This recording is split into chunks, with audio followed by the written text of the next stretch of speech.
Hello and welcome to Stretford Paddock. This podcast is brought to you by Surfshark VPN. Now more than ever, our internet reliance is increasing, from talking to loved ones, to streaming your favourite shows, to watching any of the podcasts here on Stretford Paddock. And with that increased footprint, so does our need for proper internet security. And Surfshark is a VPN service that encrypts your data, which stops anyone unwanted from seeing it. Another great thing about Surfshark is it allows you to see all of the great content from around the world. Simply sign in to Brazil and check out their Netflix. You can watch Croatian Amazon Prime. And when you're on holiday, you can still watch all of your shows from back home simply by changing it to your home nation. It is that simple. And currently Surfshark have an amazing deal. By clicking the link in the description and using our code Paddock, you can get a whole 3 months extra for free. That is 3 months extra for free. In addition, Surfshark also offer a 30-day money-back guarantee. Again, use that link in the description and use the code Paddock for 3 months for free and a 30-day money-back guarantee.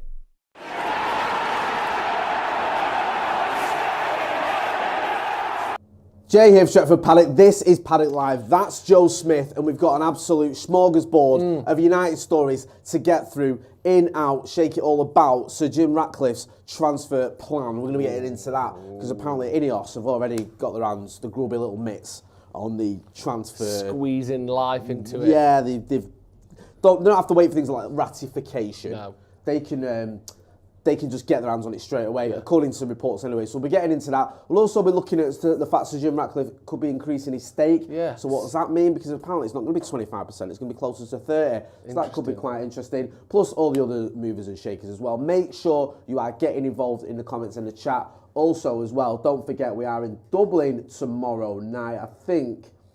I'm not sure, but if you want to come down, you can check if there's any tickets left. I'll put a little link there in the chat. Have a look. I don't know, it might be sold out, but go and have a look, and if you can get tickets, there might be a couple left. Loads of people already in the chat. Make sure you are hitting that like button. Right, let's start with the first one. Okay, yes. Go on, Joseph. Let's get into this. So this is interesting. One large steak, please, sir. Right, okay, yeah. Steak obviously spelt in the meat way rather than this S-T-A-K-E way, which it would be for what they're talking about here. So, you know. Right, okay. Would that not work if it was steak spelt? It should be spelt the other way. Yeah, because otherwise it doesn't make sense. No.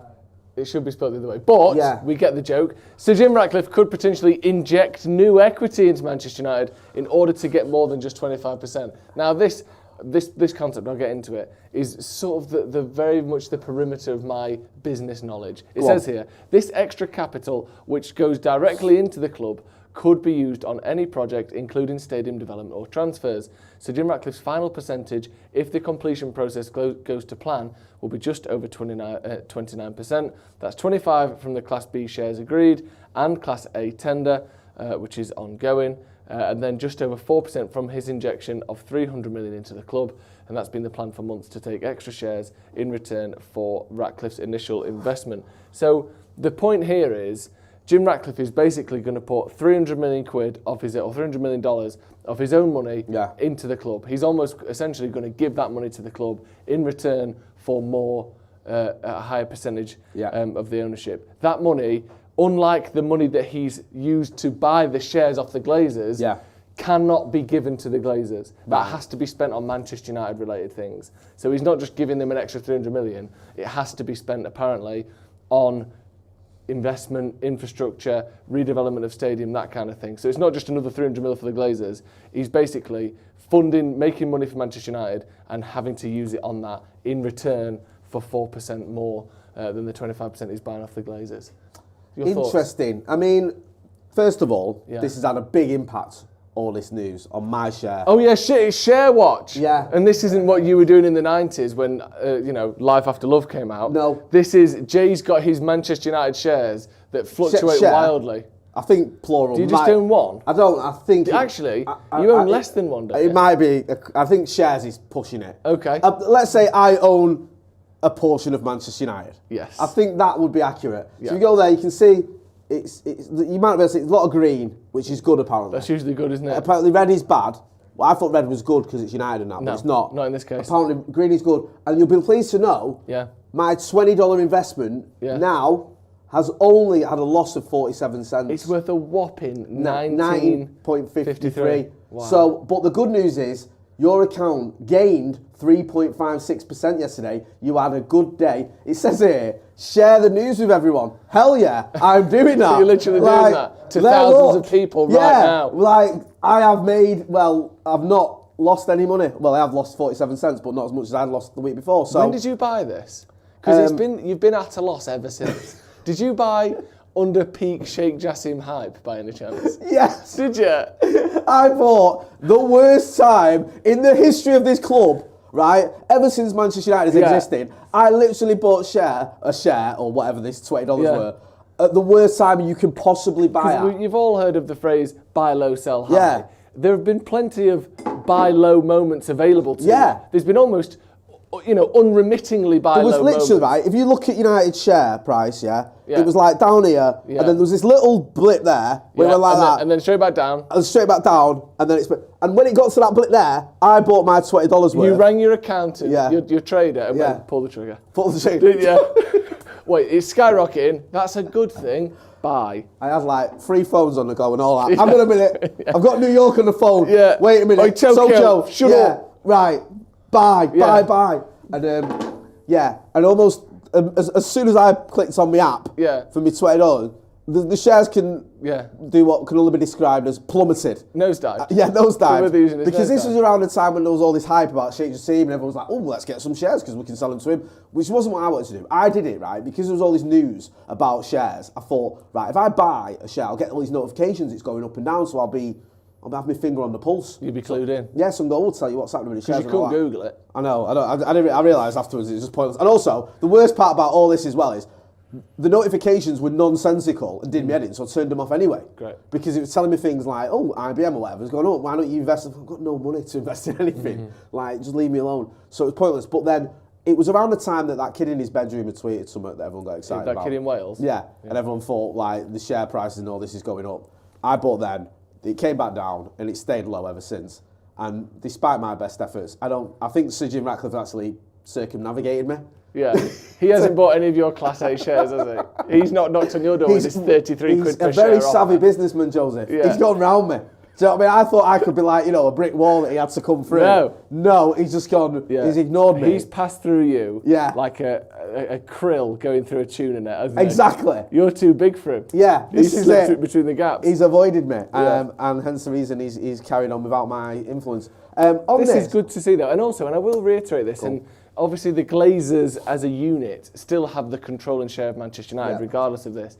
It is worth pointing out that Jim Ratcliffe owns more of Manchester United than any other single person in the world. Yeah. Like, or his backed sort of company and all of that sort of thing. Yeah. Because the Glazers between them own 18% here, 15% there, 19% there, 13% there.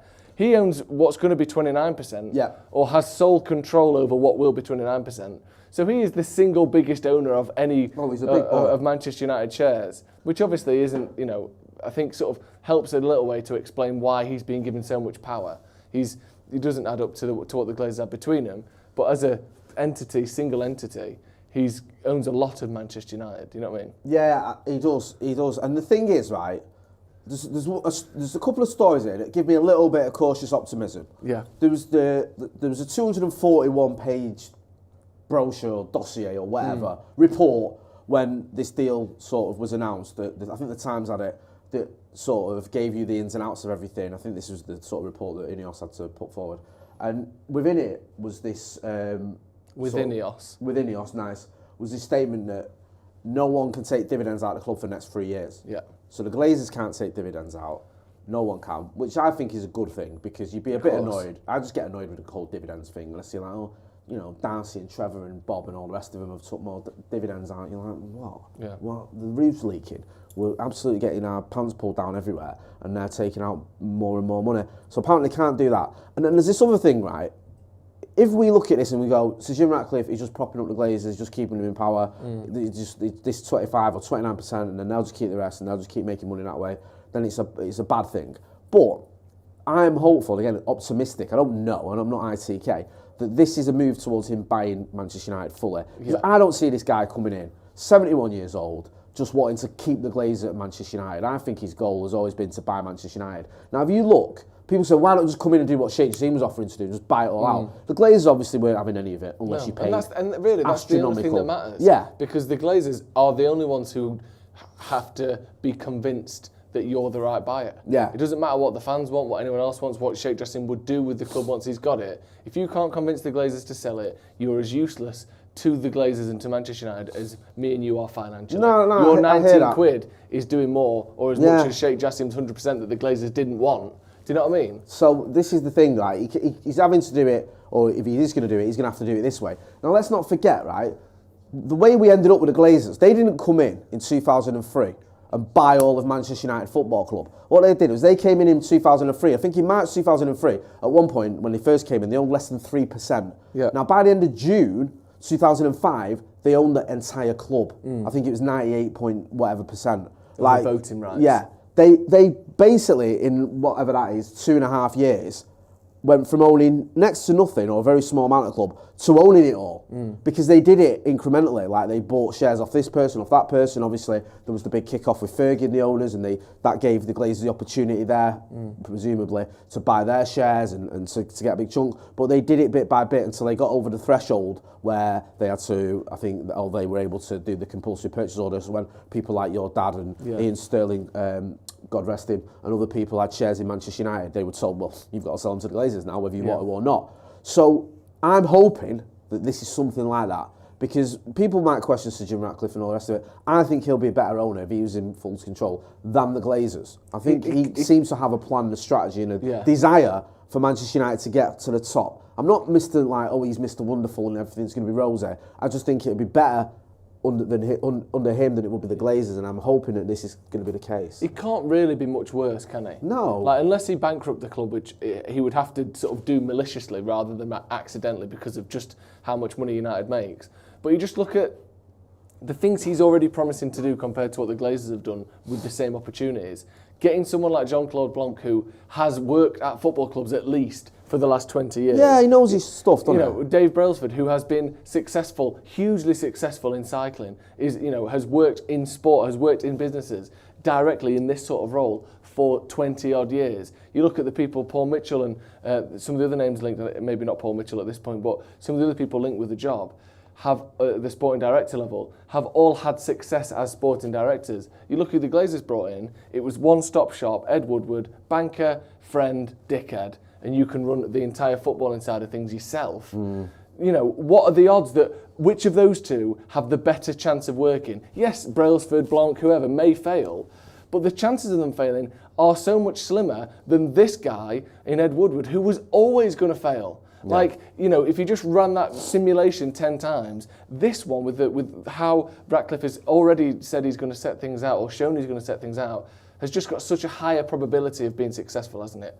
Like, we can't ever guarantee success like he said and like we've all said, but doing the right things gives you such a leg up compared to what the Glazers have done. Yeah, no, I hear you. It does. It really does. And I think that, for me, I know there's a lot of people online, I saw people saying, oh, well, him coming in, is this a good thing? Is it really? I don't think it is. It's just more the Glazers and all the rest of it. I think the fact that he's going to own some of the club and they're going to own a bit less is a positive move. Yeah. I just want to see how it pans out. Now, it's funny because I mentioned this when we did the news about it being confirmed. I was going through some more videos, and Kieran Maguire, when he came on from The Price of Football, May 2022, I think it was, he called it pretty much spot on. He said about the Ratcliffe thing, he said Ratcliffe's 69, I think he was at the time, years old. He's a United fan, and he just put a bid in for Chelsea. He said that bid is below what he's going to get him Chelsea. He'll know that. He's a savvy businessman. This feels like him saying, I've got money and I want to buy a football club, and he's interested in Manchester United, and that's a message to the Glazers. And he said at the time, he said he thinks Sir Jim Ratcliffe will be more concerned about his legacy. He's at an age where he's not going to be around forever, where he thinks, okay, what am I going to remember for? If I can be remembered as the guy that turned Manchester United around, that is one of the best legacies anybody can have in history. Yeah. So I think there's an element of that rather than can I make loads of money over the next 10 years at United? Because that's a bit short-sighted for Britain's richest man as well. Yeah. Yes, he wants to make money. He's not here to lose it. Yeah. But the likelihood of that happening isn't that great. Kieran Maguire said the same thing, like I said, football finance expert. He said, in the grand scheme of things, football isn't that big a business. No. You know, football clubs turn over 6, 7, 800 million quid a year. Profit-wise, you're looking at 20, 50, 100 million quid.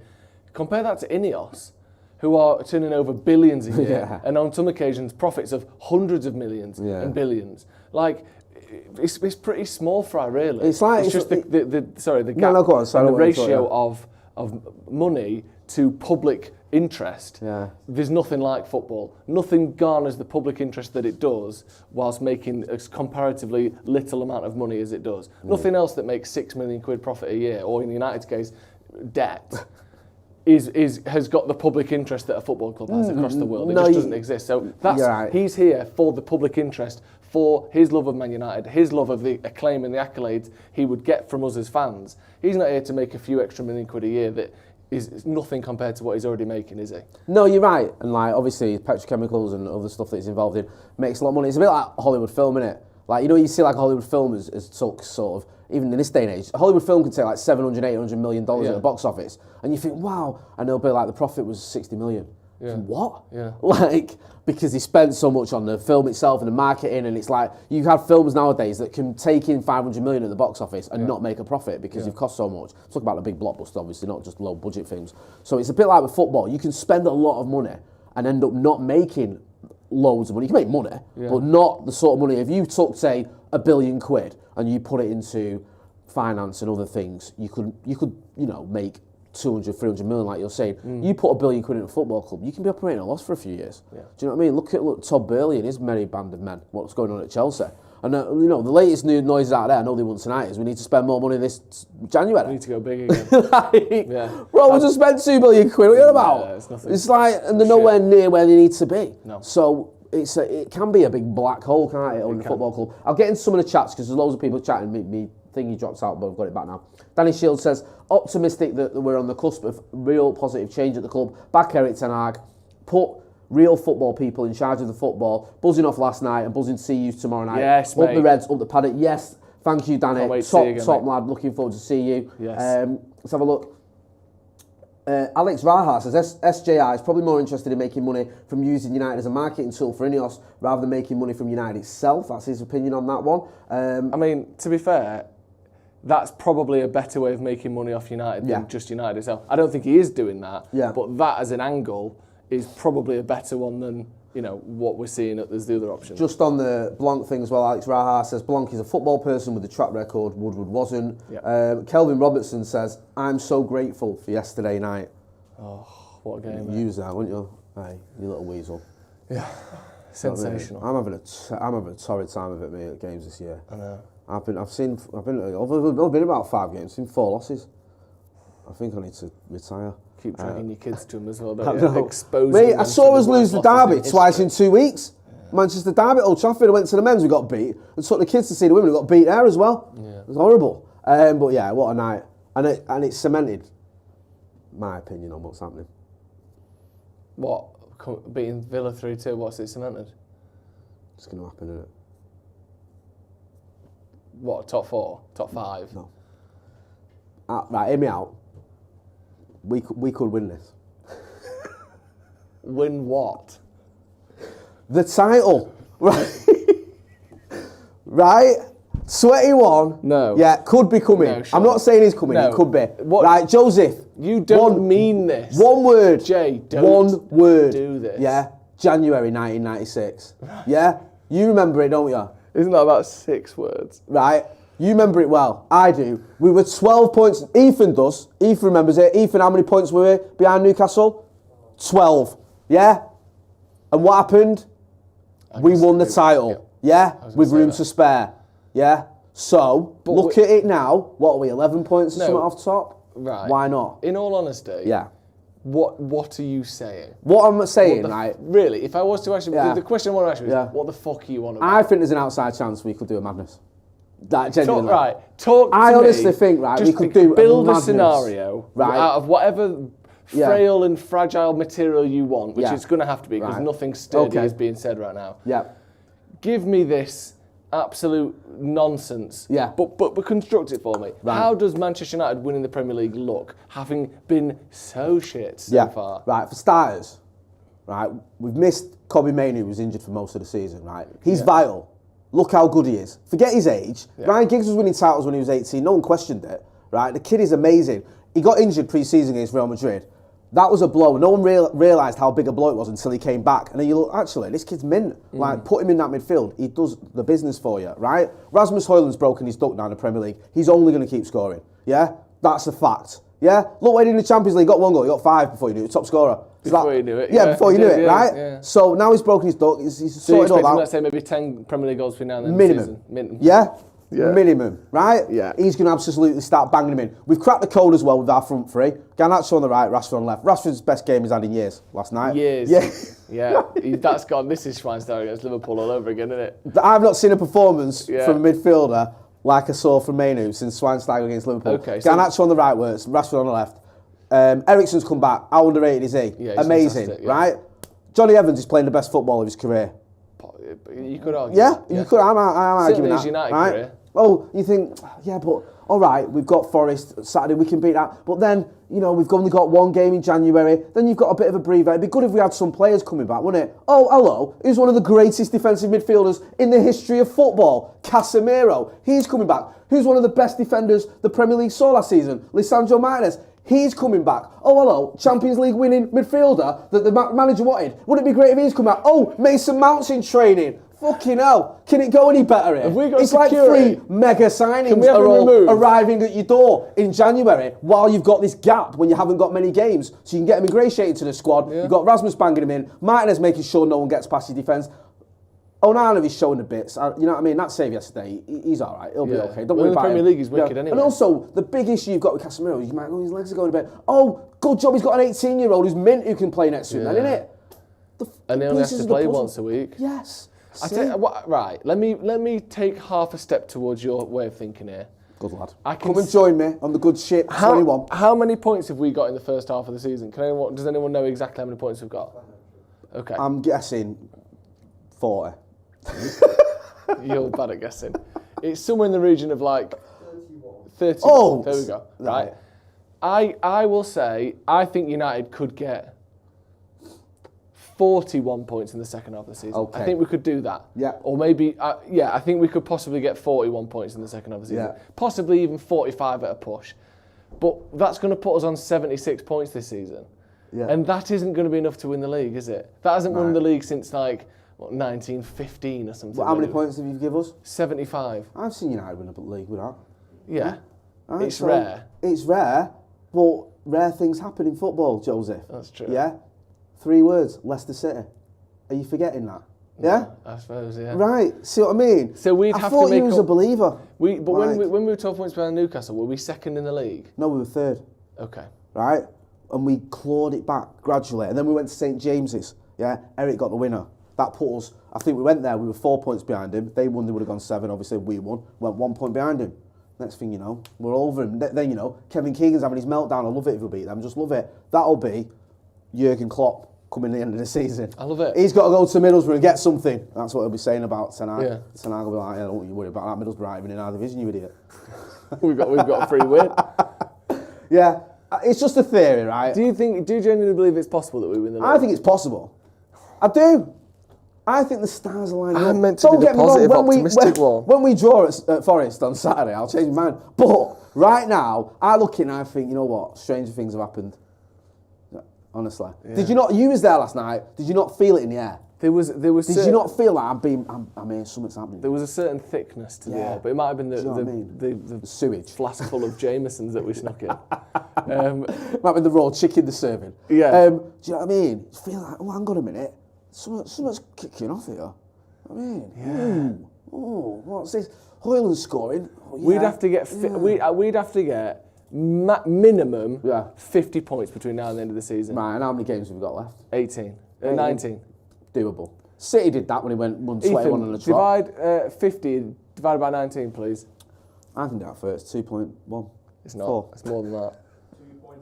2.6. 2.6. So we need to average 2.6 points per game between now and the end of the season to even end on 81 points. Well, you get 3 points per game, so that's easy. Just win them all. I'm in. Yeah? You bastard, I'm in. Yeah, good. I mean, let's see how many people agree with me. I actually think you mean that. I have a feeling that I might be, we might have lost some subscribers. Right, T2 the Izzo says, let's be honest, 21 is coming. Apnabidoo King Eric says, Jay's on the stuff again. Yeah. Heaven Soul says, I tell you what, lads, Jay's winning me over here. That's it, my brother. Come here, join the dark side. Alex Raha says, Jay, I love your optimism, but this is a stretch, isn't it? It is a stretch. Yeah. I'll give you that. It's a stretch. You don't think we're favourites? It's not likely, yes, but it's not impossible. Yeah? Let's have it right. YouTube says, if you convince me, give me my tip back. Very good Reservoir Dogs reference. James Hunsinger's not quite sharing my optimism. He thinks I need a drug test. We do them periodically. Yeah, we do. Yeah. Boise says, you're the voice of reasoning. Mr. Red the Red says, Jay, I'm with you, sort of. Sweaty Legend says, Premier League really is Super League. Yeah, listen, we'll see. We'll see if I'm right or wrong come May or June. We absolutely will. Whenever I would love to get top 4. I mean, I'd take winning the league, but I'll take top 4 as well. Can we move on to our next story, please? This is another sort of slight, what's the word? Bit of minutiae, if you will, on this takeover deal. Avram Glazer there looking like I don't even know. Like, do you know when you sit in the bath for too long? I'm loath to comment on people's appearances, right? Because it's something that a lot of people can't control what they look like. I'm no oil painting. I don't think it's nice commenting on people's weight, commenting on the complexion, the hairdo, any of that stuff. But I will make an exception for this geezer, right? He looks genuinely terrible, right? Yeah, he does. And also, the thing is as well, it's an easy fix. He's got dough. Like, he doesn't need to have what can only be described as an abomination on the back of his head. No. Like, I'm bald, but I don't grow a greasy ponytail because then I just look ridiculous. And also, there are literally 50,000 glasses frames that are better than them. Yeah. What are them? Do you know what they look like? Yeah. Genuinely. Yeah. Have you ever seen those glasses that, like, babies who need to wear glasses, but when they have to wear goggles for the swimming pool? Yeah. And you're, like, strapping it over the back of their head and they have no choice. Yeah. It's them. So that doesn't work. The T-shirt needs an iron. Otherwise, he's wearing an unironed T-shirt. Yeah. Also, the goatee beard thing is like one of those where you've gone, can I grow a beard? Can I grow a goatee? Oh, I'm only 14. Let's give it a go. Yeah. But he's a grown man. Like, that's just awful. I'm sorry. And if people actually say you're doing it for Movember. Yeah. You know what I mean? You're doing it for Movember. No, I want, like, actually trying the beard. The beard was a joke. So, what, do you like it? I'll keep it if you like it. I'll fucking keep it now if you like it. I'll glue it back on. He looks like the baddie in an horror film. Doesn't it? Well, he is. He looks like the guy that, when you wake up side to the bed, he's the one looking over you. Exactly. Here we go. Avram out of glazed donuts. What the fuck does that mean? Have you two been sniffing over there or what? I think I'm getting stick because of my 21 is coming patient. What does that mean? What is this? So if you keep reading the story, it'll make a bit more. If you keep reading the story, it does this all the time. Apparently. If you read the story, then go home, go to bed, wake up in the morning, go about your day, at about 3 o'clock in the afternoon, it'll make sense to you. Here we go. Huge fee. Don't start snapping at me, sunshine. Huge fee. Glazers would shouting at me. Just reading it makes sense, right? Wow. Huge fee Glazers would pay if Sir Jim Ratcliffe terminating Man United takeover revealed. Okay. Manchester United and the Glazers will have to pay Sir Jim Ratcliffe up to 66 million if they terminate the initial agreement. Ratcliffe reached an agreement to buy a 25% stake, you don't have to spell it now, in the club for 1.3 billion, which will become 29% when his 300 million investment into the club is converted into more shares. Okay. The deal is subject to regulatory approvals, including from the Premier League, which will take up to 8 weeks. But if the Glazers pull the plug, they will have to pay Sir Jim $48 million plus an amount not to exceed 18 million to cover his expenses within 3 business days as a termination fee. Now, is there a second telly underneath this one that's got the information on it that makes that make any sense whatsoever? If you have to give him more money, they're going to run out of money. So he's going to run out of glazed donuts. Right, I like Ollie's approach to puns. It's give you a pun that doesn't make any sense to you, shout at you for not laughing at it, telling you off. Yeah. Like, just fucking read it. Read the rest of it. Yeah. Let you read the rest of it and then question it, and then he'll explain it to you. Because for this to, out of Glazer, but this needs sort of, there's to be some rumours about Avram Glazer eating a lot of donuts, then it would make sense. Or if donuts was another word for cash, but it's not really, is it? Anyway, they're not going to do this, are they? I saw this being framed earlier from Sport Bible on their Twitter. We've got like millions and millions of followers, so obviously a very sort of heavy sway and a lot of eyes on their thing. The headline was Glazer loophole can get rid of Jim Ratcliffe revealed or something. Yeah. Glazer's contract loophole that can get rid of the Ratcliffe deal. And it was this. And it's like, no, essentially all that's happened is something has been agreed. It hasn't been officially signed off yet. So up until it is, there is a way out for the Glazers. Yeah. That's all that this is. This is standard business contract stuff. Obviously, until that deal is done, it's not fully done, as we all know with any deal. It's not the case that the Glazers have snuck this in to let Jim Ratcliffe and to pull the rug out from under him. It's just standard business practice, presumably. What about, I don't know if you'll remember the reference. Okay, go on, you got a joke? 66 could be bad for football. Oh, I know the reference. Yeah. 1966 was a good year for football, for English football. Yeah. Eric Cantona was born. Do you reckon that could work? It's not bad. Yeah? Yeah, it's definitely a lot better than that. Glazed donuts. I think so. Yeah. Just spitballing it. Do you know what I mean? That, yeah. But if you don't like it, what I can do is I can shout at you until you read it and get it, and then you'll like it. Yeah. Right? Yeah. Okay? Yeah. Good. Right, should we move on to the next one? What we got next? I'm scared I don't get the pun. Yeah, I'm going to get shouted at again by Ollie. Here we go, now we're talking. Oh, simple. Hey? Yeah, simple and effective. Cut to the quick. Oh, Ethan Who's James. That, Ethan? Yeah, James. Oh, Ethan. We're back on form. 1-0 to the James. We've given the penalty. Ollie's got his head in hands over there. Ethan's shushing producer Ollie there. Giving it that. The grown-ups are back in charge. Ollie's whipped out some good ones in the past, so we know he's capable of it. We wouldn't do this if he wasn't. Do you know what I mean? I love the fact you're making a disclaimer. Ollie can do really good things. Ollie, with a pun. you can do better than this. You know you can, and that's the reason why we have had some good ones from Ollie. Yeah, I actually prefer his bad ones. I love the fact he shouts at you and then tells you why it's funny. Yeah, exactly. He's like Larry David. Yeah. You people don't understand this comedy. Yeah, exactly. You're just thick. Yeah. Do you know what? I can't be bothered with this. I'm going home. So Jim Ratcliffe has arrived at Manchester United after his £1.3 billion investment. So what does the deal mean for January signings? This is the crucial part, isn't it? Ratcliffe needs to pass the Premier League owners and directors tests before everything is fully ratified, which could take 4 to 6 weeks. The Premier League's verification process will occupy most of the January transfer window, but we're preparing for a quiet one anyway in terms of incomes. Sorry, United were preparing. They're up against it with regards to financial fair play, and United intend to remain within these spending limits to avoid punishment. Interestingly, and this is interesting, Ratcliffe and Ineos must be consulted by United if they want to sign any players, even while the Premier League are verifying the deal, as per the deal documentation, which essentially means they're already in, aren't they? By the sound of that, they're already, they can't fully do everything they want to. But if they have to be notified and agree to any deals that happen, they essentially have some or a very high amount of control over that deal, which is essentially as good as them being in place already. What this means is they clearly want to have a say over who we buy and sell in January, which makes sense to me. Yeah, no, it does, to be honest with you. Yeah, I mean, there was all this these reports and rumours that because of the amount it's going to take, they're not going to have any say. We're going to be stuck with the Glazer. What are you laughing at? That sounds like the sort of perfume that you'd buy in duty free. That Ratified by Ratcliffe. Yes. Petrochemicals, doesn't it? Or like a new clothing range. Yeah. Ineos for men, and the bottom Ratified by Ratcliffe. I'd you use can see you giving that to your missus. Like, if it's good enough for Ratcliffe, it's good enough for you. Yeah, really? What are you doing? Nothing. You've been using my Ratified by Ratcliffe again? No, I haven't. Hey, Ineos for men, it says. Yeah. No, it all makes kind of sense, doesn't it? That they're going to want to have a say in this. And also, like, passing this test, what is that test? Yeah. And you see, the people that have owned clubs in the past have literally had no money. And they've managed to... Remember when Portsmouth had like 9 owners in a year? Because people were just like, yeah, I've got the money. Can you prove it? Yeah. What? says IOU on a napkin.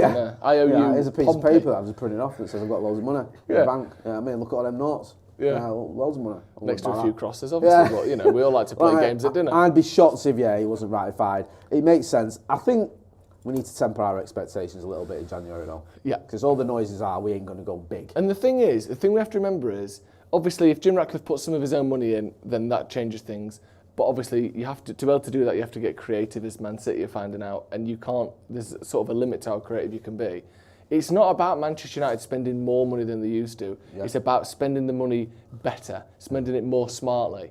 So we won't necessarily find out during next season's transfer window whether we've even done that. Yeah. Because there are, we've been accused of spending money on big names. Well, Varane's a big name, but maybe you could say his fitness has been an issue, but his performances have been exceptional for United. Yeah. Certain people who are smaller names, get some Malacia. He's been okay, but he's not been a sort of world beater. Just because he's cheap, don't mean he's great. No. Just because someone's expensive, don't mean they're shit.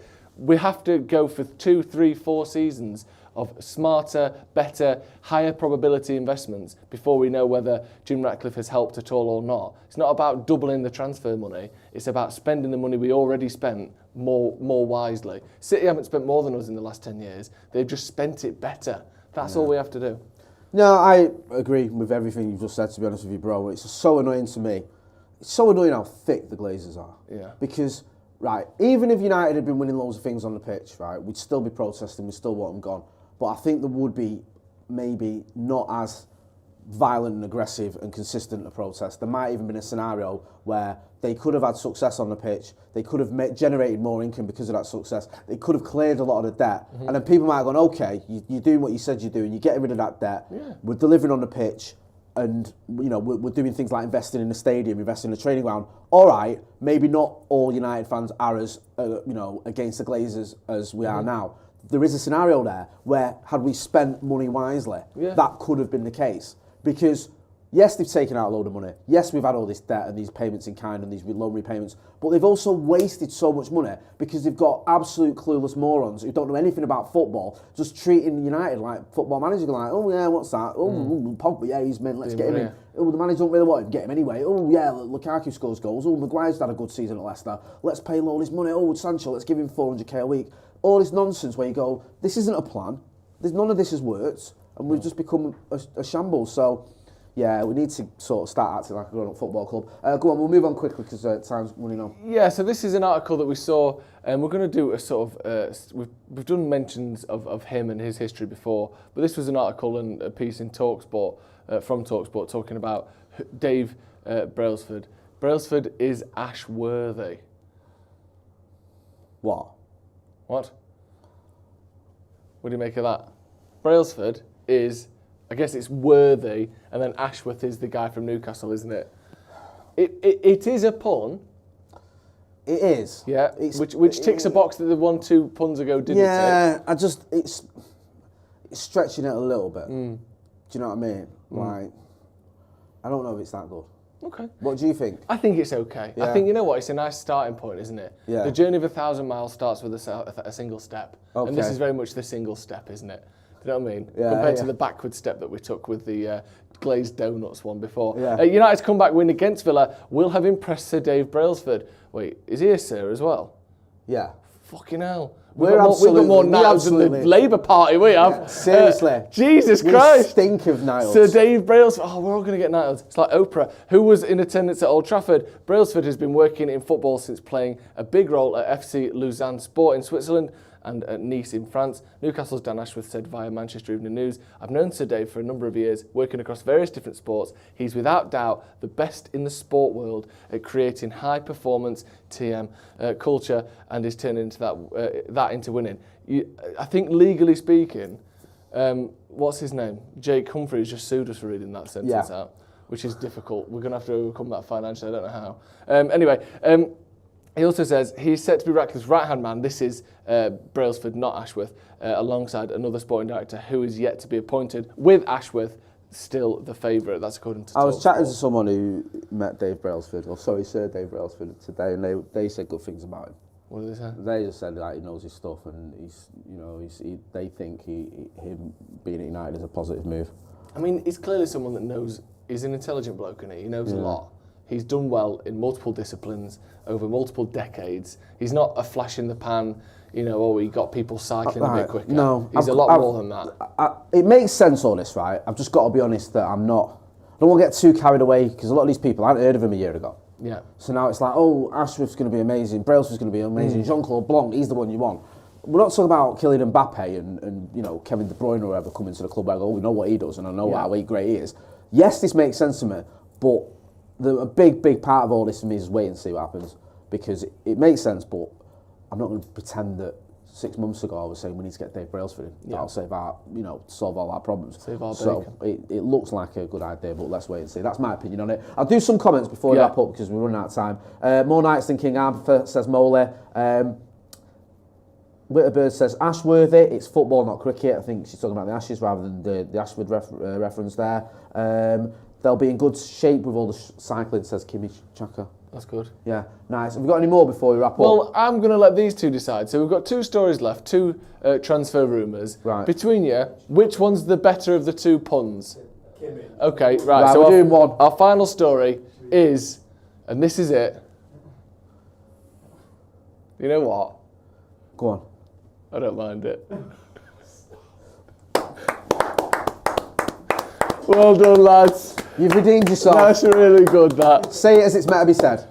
Kimmich, a midfielder from Bayern United, joint transfer race with Liverpool and Man City. For Bayern Munich's Joshua Kimmich, Manchester United have set their sights on Bayern star Kimmich. The 28-year-old would be unlikely to move in January, but could be available at the end of the season. Kimmich will have just 1 year remaining on his Bayern contract when the campaign ends, but United will face stiff competition to secure his signature. Global transfer expert, what a title. Ekrem Conner tweeted, Manchester United will check the situation of Bayern Munich midfielder Joshua Kimmich, Barcelona, Manchester City, Arsenal and Liverpool, all linked with the German. How many followers has that global transfer expert got? Over 200k. Right, okay, we can accept that, yeah. Over 200,000. Yeah, that's all right then. Because the trouble is now that the blue ticks are meaningless. Yeah. You get some people that give themselves grandiose titles, take a photo of themselves in a suit, and then tweet something, and then someone will pick up on it, and you think, next thing you know, you're buying shares in Manchester United. Intergalactic transfer expert. Yeah, but this, it's doing the Marcus Rashford celebration. That's a good start. If we looked at this list, Barca, City, Arsenal, Liverpool, United, where would you rank us in terms of desirable destinations on that list? Top. Yeah. Perfect, so we'll get him then. Now, well, obviously, for starters, I've already told you we're going to win the league this season, so by the time he comes in the summer, we'll be the champions, right? Bayern Munich, they've gone at the dogs. Yeah, true. They're buying dross like Harry Kane, so that shows you where they're at. Yeah. Obviously, he knows better than that. Barcelona, how many levers have they been pulling lately? They haven't even got a decent stadium They've anymore. got more levers than the 2016 Conservative Party. Absolutely fantastic. Manchester City, 115 charges. You don't want to go there, you can end up playing in the North West Counties division. They've got more charges than a fucking TNT factory, mate. Absolutely superb. Next. Yeah. Arsenal. Go on. How many Champions Leagues have they ever won? They've got less Champions Leagues than the League of Champions that my nan used to play in at a bowling green. Superb. You had to be 80 years or over. Yeah. She bloody was. Exactly. Right. Well said. And the rest. And Liverpool? Anyone with half a brain can see that Klopp's had enough and he's leaving. That's true. So who's your next manager going to be? You don't even know. No. Yeah, Ten Hag's going to be here for years. That's obvious. He's under no pressure whatsoever. He's stable. They know less about their manager than the employees on, undercover bosses. Fantastic. Do you know what I mean? Fantastic.